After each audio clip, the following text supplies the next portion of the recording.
Let me tell you about Sarah Mitchell, a woman who vanished on a Tuesday morning in 1987, leaving behind only muddy footprints and a gate that creaked with secrets older than the town itself.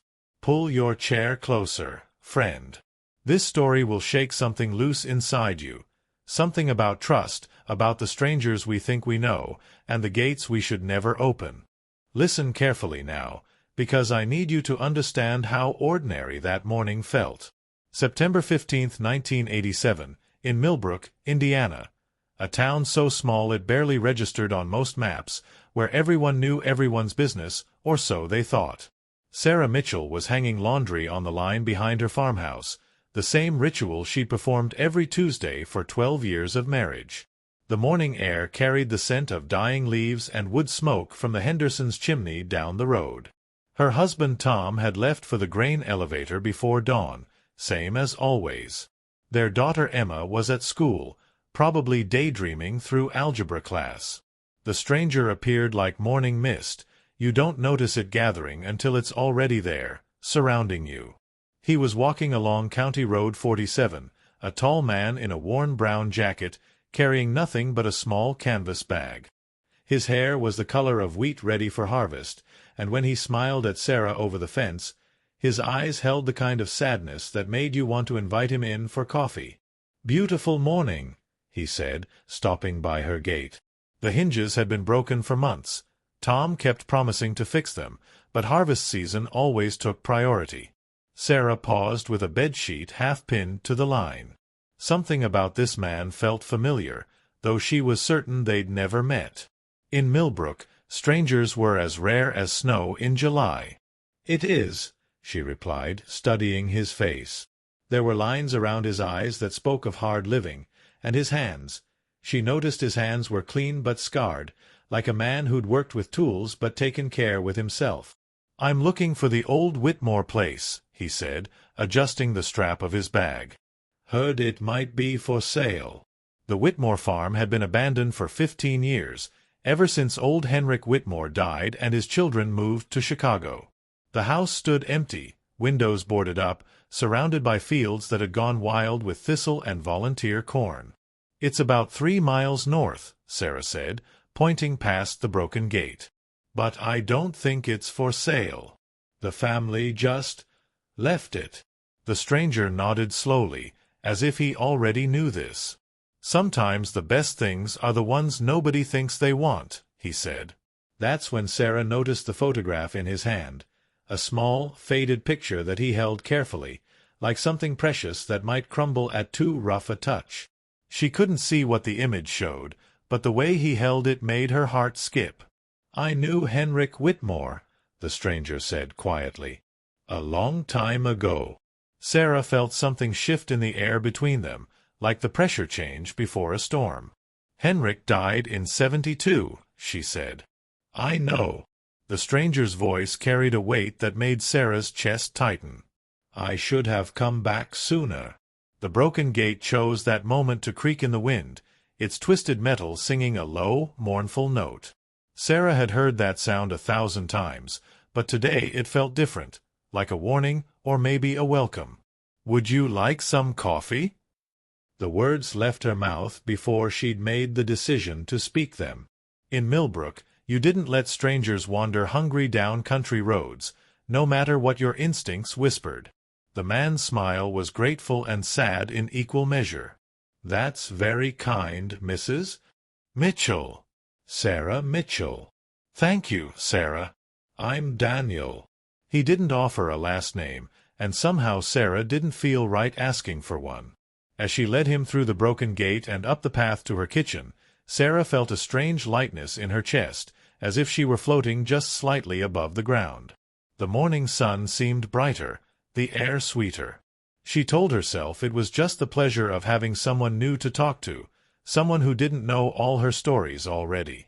But as Daniel followed her up the porch steps, Sarah caught sight of her reflection in the kitchen window, and for just a moment she didn't recognize the woman looking back at her. This woman had color in her cheeks and light in her eyes, a version of herself she thought she'd lost somewhere in the long years of Tuesday laundry and Wednesday grocery runs. Inside, as she prepared the coffee, Daniel sat at her kitchen table and placed the photograph face down on the scarred wood surface. His fingers drummed a nervous rhythm against the table edge. "You said you knew Henrik," Sarah ventured, settling across from him with 2 steaming mugs. Daniel's hand stilled. "We were friends once, before I left for Vietnam." He lifted the coffee mug but didn't drink. "I promised him something. I'm here to keep that promise." The kitchen fell silent except for the tick of the wall clock and the distant sound of the broken gate creaking in the wind. Sarah found herself leaning forward, drawn by the quiet intensity in Daniel's voice. "What kind of promise?" she asked. Daniel finally lifted his eyes to meet hers, and Sarah saw something there that made her breath catch, a depth of pain and regret that seemed to go down forever, like looking into a well at midnight. "The kind that changes everything," he said softly. Then he reached across the table and turned over the photograph. Sarah's world tilted sideways. The picture showed a young woman with dark hair and laughing eyes, standing beside a younger version of Henrik Whitmore in front of a farmhouse Sarah recognized. This farmhouse, her farmhouse, but decades younger. The woman in the photograph could have been Sarah's twin, if Sarah had been born 20 years earlier and lived a different life entirely. "Who is she?" Sarah whispered, though part of her already knew the answer would shatter something inside her. "Her name was Elizabeth," Daniel said. "She was supposed to be my wife." The coffee grew cold between them as Daniel told his story, his voice steady but his hands shaking slightly as he traced the edges of the old photograph. Elizabeth Chen had come to Millbrook in 1967, one of the few Asian families to settle in rural Indiana. Her father had bought the farm that would later become Sarah and Tom's place, intending to grow soybeans and raise his daughter far from the chaos of the cities.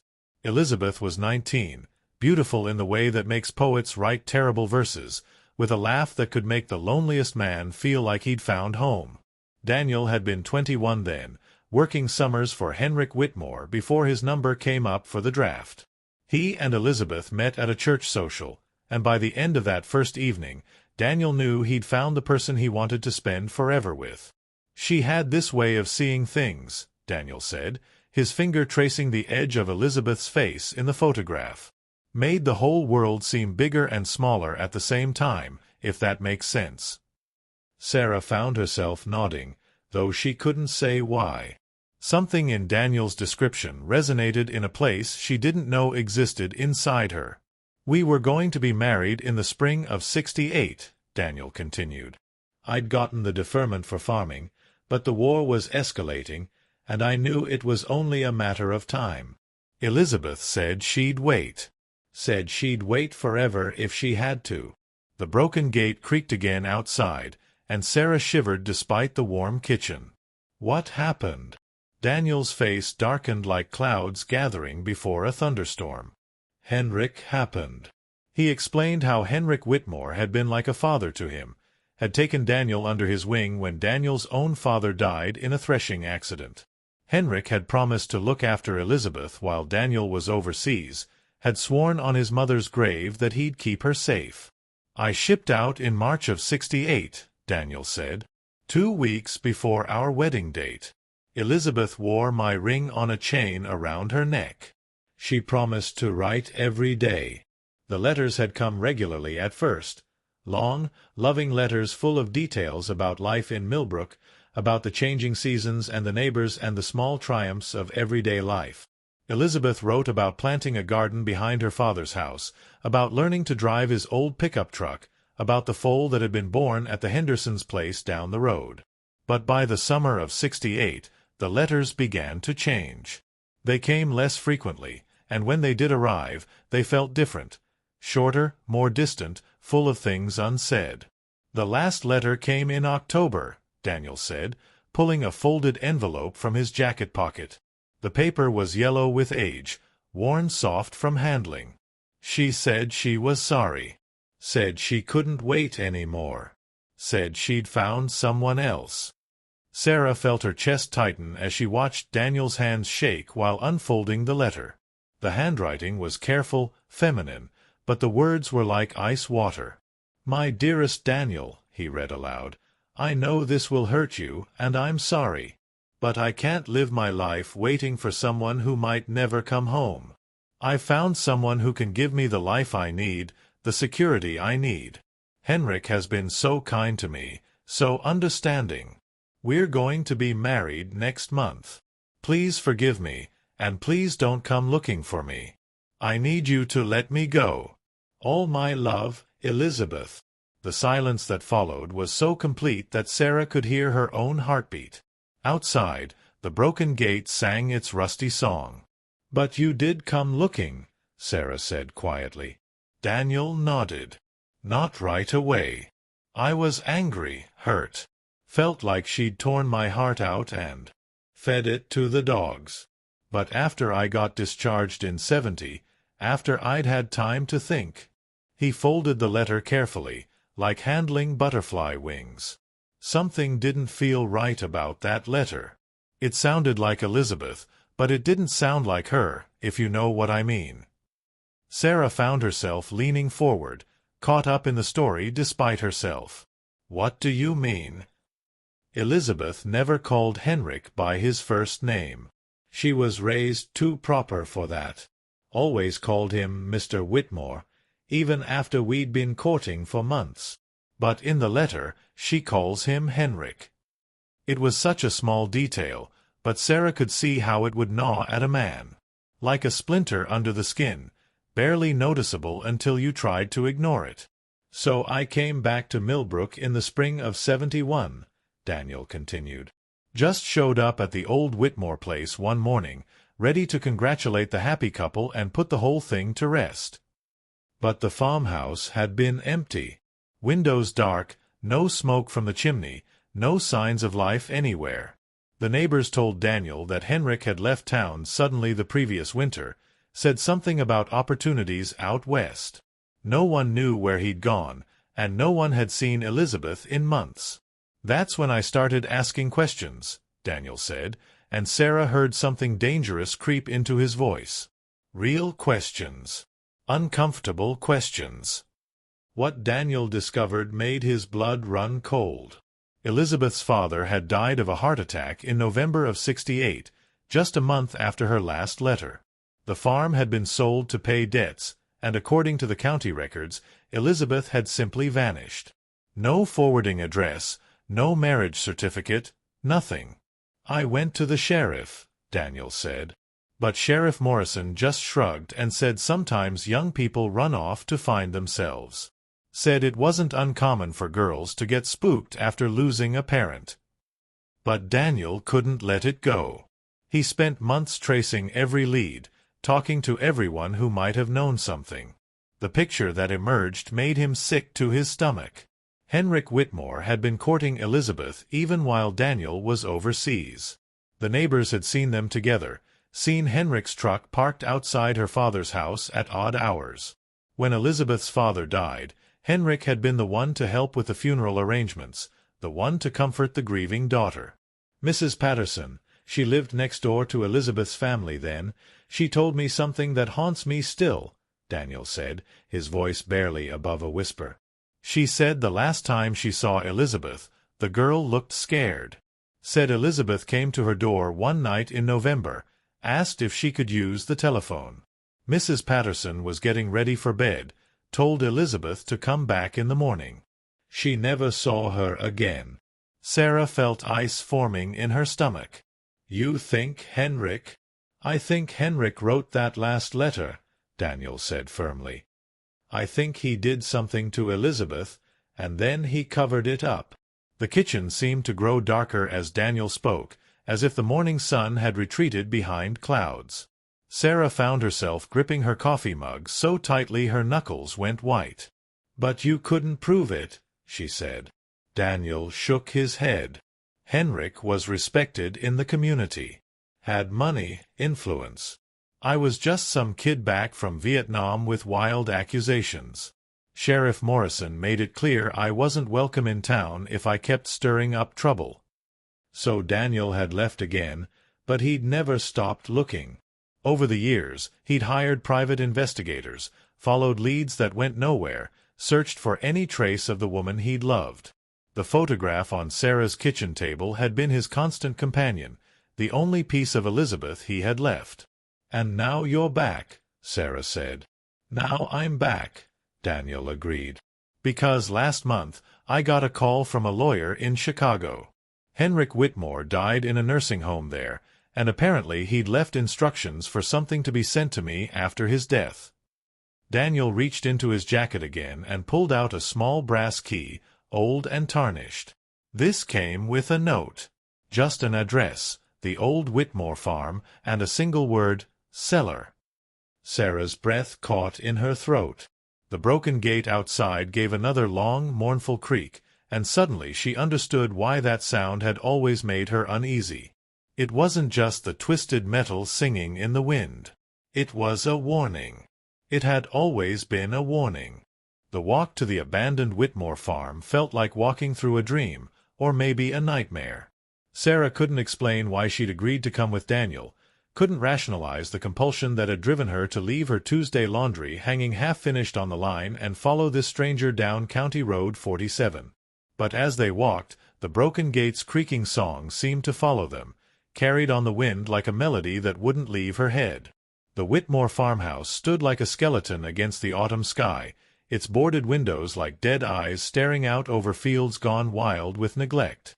The porch sagged under the weight of 15 winters, and the paint had long since peeled away, leaving bare with the color of old bones. "I used to come here every summer when I was a boy," Daniel said as they approached the house. "Henrik taught me to milk cows, to mend fence, to read the weather in the way clouds moved across the horizon." Sarah could hear the pain in his voice, the betrayal that still cut deep after all these years.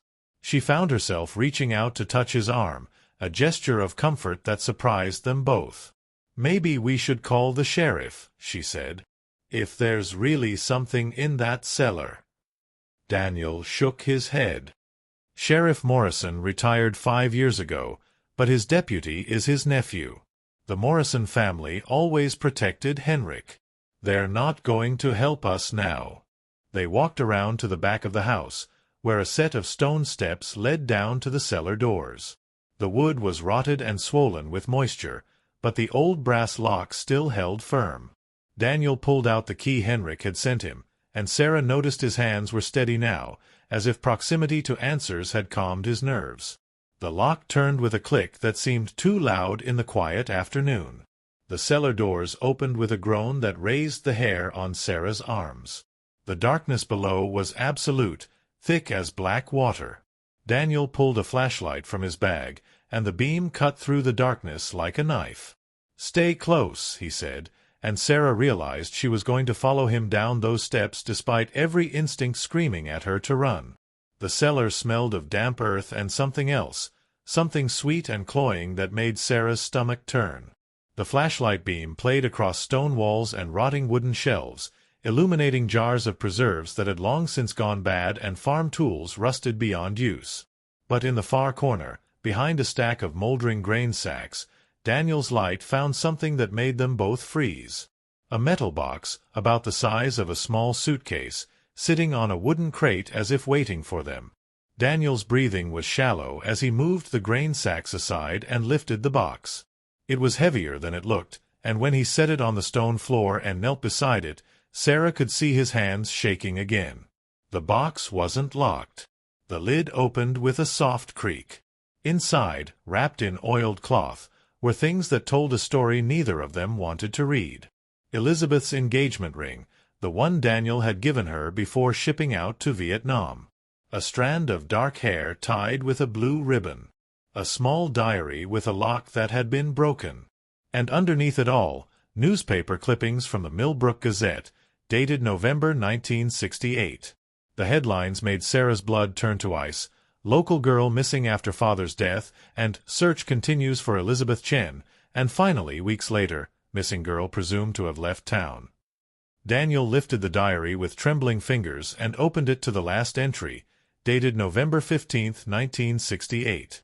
"I'm scared," he read aloud, his voice barely a whisper. "Mr. Whitmore has been coming around more and more since Papa died. He says he wants to take care of me, but there's something in his eyes that makes my skin crawl. Tonight he brought papers, said I need to sign them to sell the farm. But when I tried to read them, he got angry. He grabbed my wrist so hard I thought he might break it. I told him I need to think about it, need to talk to someone. He said there's no one to talk to, that Daniel isn't coming back, that I need to accept reality. But I know Daniel will come back. I know he will. I'm going to call his mother tomorrow, ask her to help me. I can't stay here anymore. Something terrible is going to happen if I do. The diary entry ended there, the pencil trailing off mid-word as if Elizabeth had been interrupted while writing. Sarah felt tears streaming down her cheeks, though she couldn't say exactly why she was crying. The tragedy of it, maybe, or the way Daniel's shoulders shook as he held the diary, or the terrible certainty that this story didn't have a happy ending. But Daniel wasn't done searching the box. At the very bottom, wrapped in a piece of canvas, was something that made Sarah gasp out loud. A small leather journal, newer than the diary, with Henrik's name embossed on the cover. Daniel opened it to the first page, and even in the dim light of the cellar, they could see Henrik's careful handwriting. A record of necessary actions, 1968 to 1987. "Jesus," Sarah whispered.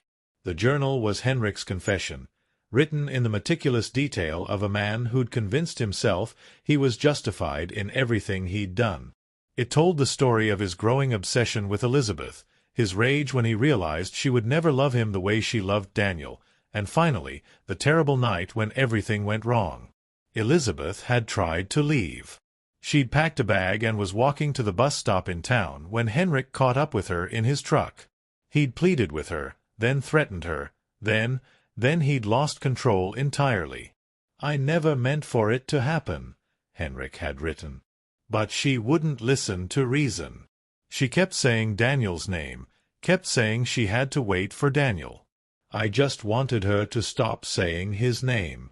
The journal described how Henrik had buried Elizabeth's body in the woods behind his farm, how he'd burned her belongings, how he'd forged the letter breaking off her engagement to Daniel. He'd sold his own farm and left town before anyone could ask too many questions, but he'd kept Elizabeth's few treasures as some twisted form of remembrance. And for nearly 20 years, he'd carried the weight of what he'd done, documenting every sleepless night, every moment of guilt, every prayer for forgiveness that went unanswered. The final entry was dated just 3 months ago. "I am dying, and I cannot take this secret with me to the grave. Daniel deserves to know the truth. Elizabeth deserves to be found and laid to rest properly. I pray God will forgive me, but I know I will never forgive myself." Daniel closed the journal and sat back on his heels, staring into the darkness beyond the flashlight's beam. Sarah could see him struggling with emotions too big for any one person to contain, grief and rage and relief all tangled together like barbed wire around his heart. "We have to call the police," Sarah said finally. Daniel nodded slowly. "We have to find her."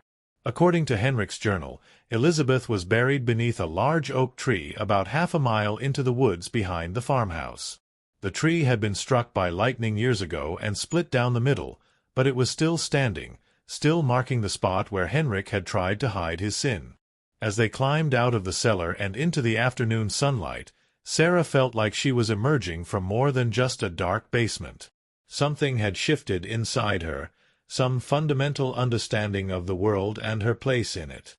The broken gate at her own farm was still singing its rusty song on the wind, but now Sarah understood what it was trying to tell her. Some secrets are too heavy to keep buried forever. Some truths demand to be spoken, no matter how much pain they cause. And some strangers carry pieces of our own souls that we didn't even know were missing. The police came at sunset, their cars stirring up dust clouds on the old county road like ghosts rising from the earth. Sheriff Henderson, Morrison's replacement, was a young man with kind eyes and the sort of careful manner that comes from taking people's pain seriously. He listened to Daniel's story without interruption, examined the contents of Henrik's box with the reverence due to evidence in a decades-old tragedy. When the ground-penetrating radar confirmed what they'd all known they would find beneath the lightning-split oak, Henderson called in the state police and the coroner, and suddenly the quiet woods behind the Whitmore farm were full of official voices and official business. Sarah stood with Daniel at the edge of the activity, watching as careful hands began the work of bringing Elizabeth Chen home after 20 years of silence. The sun was setting behind them, painting the sky the color of old brass, and the broken gate at Sarah's farm sang its endless song in the distance. "I dreamed about her sometimes," Daniel said quietly. "All these years, I dreamed that I found her somewhere, living a different life with a different name. In the dreams, she was always happy, always forgiven me for not coming back sooner."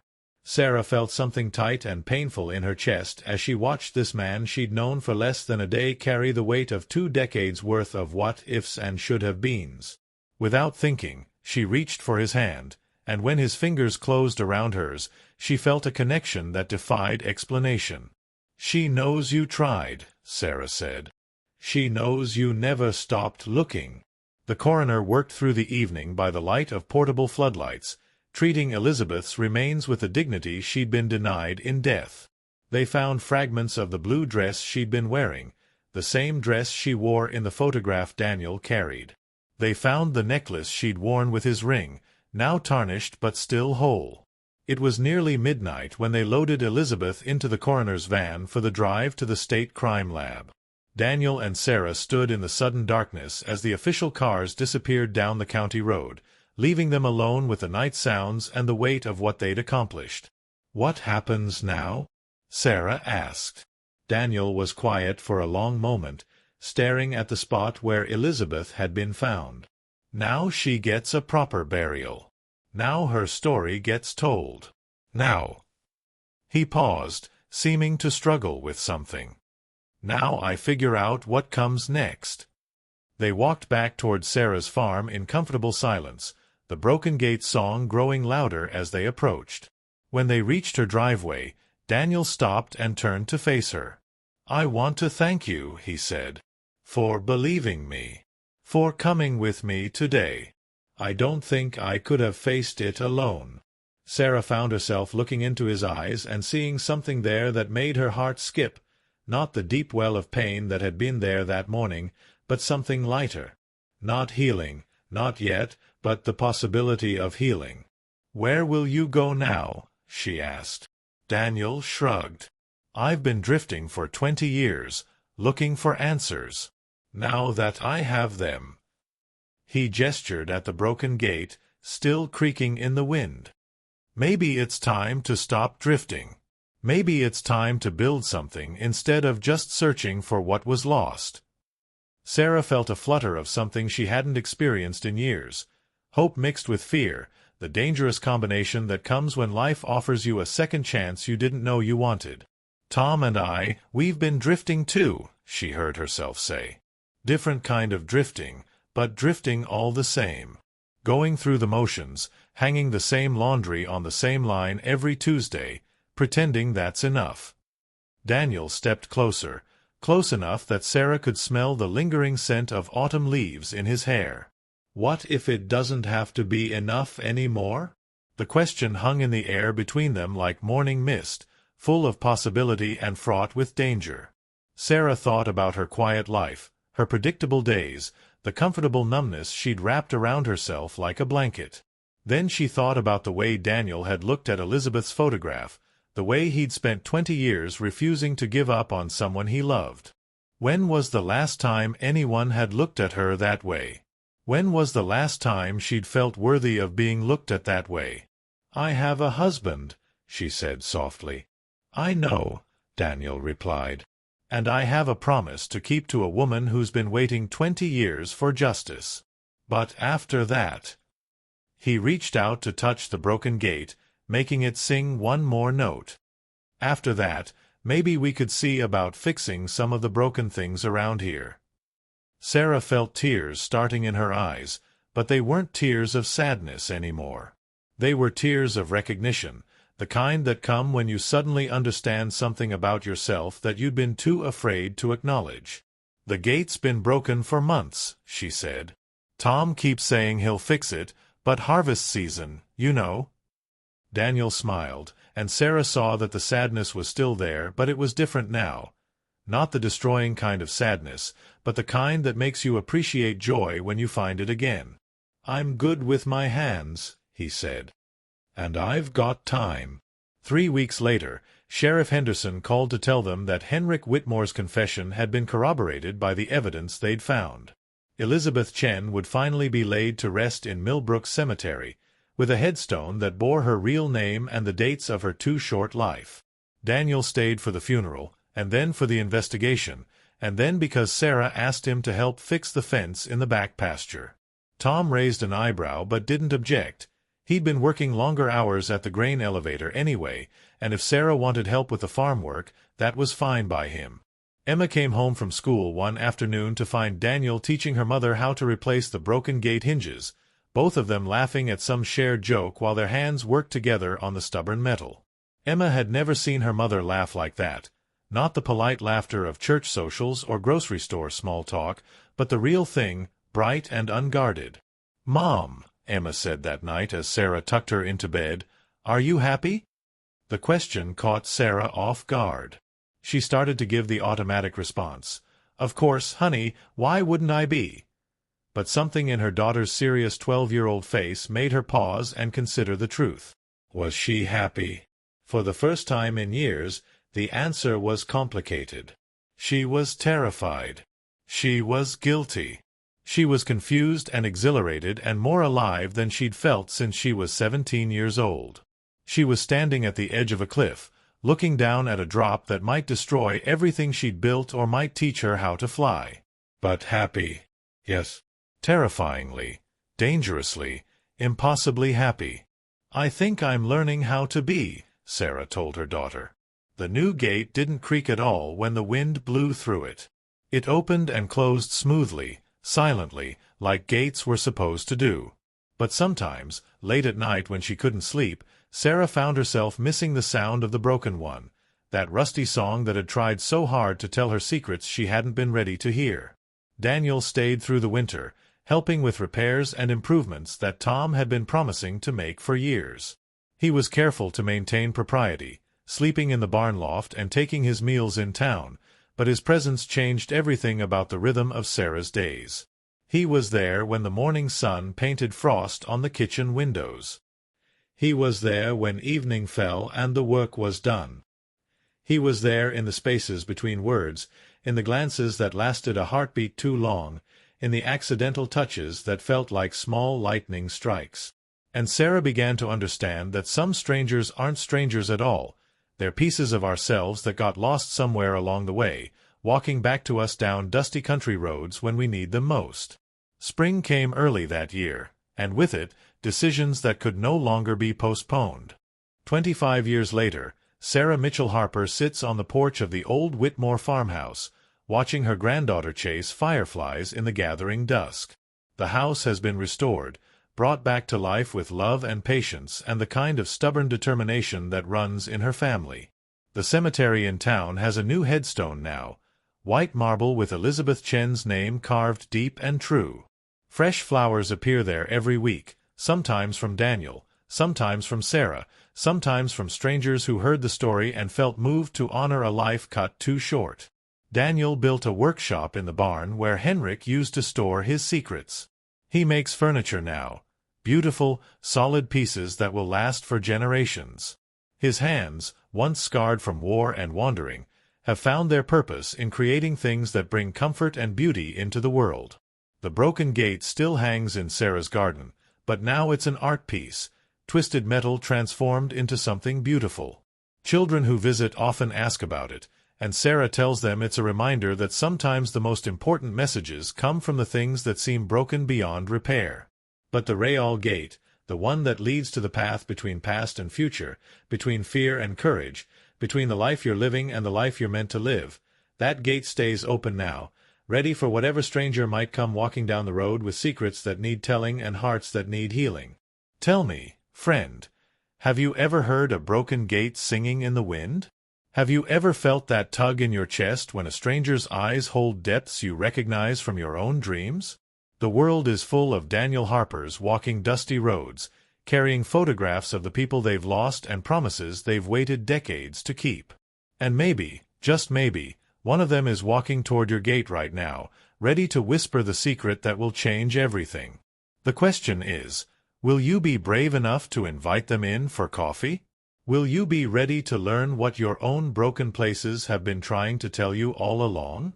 Listen carefully, because some secrets can only be heard by hearts that have learned the difference between existing and truly being alive.